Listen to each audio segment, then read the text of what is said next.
What was the problem back in 2004 when we started on this line of work at the very beginning? What's the problem we have been trying to solve and work on, I would tempted to say, ever since?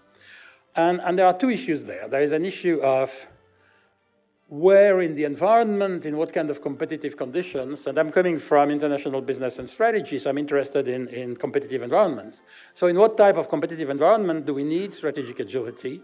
And then the second question is, when in the development, or at what phase in the development and the maturing of a company do we need strategic agility? I mean, Toyota, perhaps the world's most successful company, or certainly one of the world's most successful company, and on a sustained basis. Why? Because it has done extremely well on this operating excellence dimension in an environment which has been changing relatively slowly. The last major innovation in car making, it's a fellow named Henry Ford, right? And Henry Ford, 1908, so that's a little bit over a century ago, and he invented the assembly line and at the same time the standardized parts and components for cars.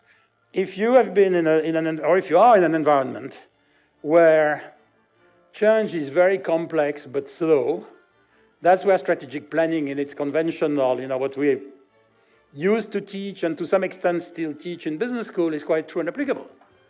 If you have time in front of you, you can deal with very analytical approaches to very complex changes. If change is simple and fast, well, that's where you want corporate entrepreneurship, or that's where you want a very effervescent, a bit like you have had here in Israel, a very effervescent startup environment or venture environment. And then you decide, in a kind of selective adaptation model, you decide which of these new ventures you want to nurture, build on, further grow, and so on and so forth. Strategic agility comes to play, and we perhaps will revisit this when there is this question of how much do we need strategic agility and what does it really mean. But to my mind, to what we found, to what we observed, strategic agility comes to play when you are facing both speed and complexity challenges, and it comes to play always with a discussion, which is how much of an effort do we want to make into this? You can argue, and this goes back to the old Jim March exploration versus exploitation, where he was basically arguing if you want to be a good company at exploiting what you have, then you cannot do too much exploration because exploration is disturbing.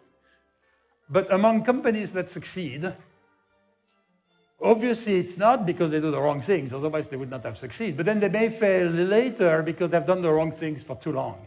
So there are a few cases where secrecy may be justified, but what we found broadly, in broad lines, is the more inclusive, the more open the strategy process is, the more agile companies become.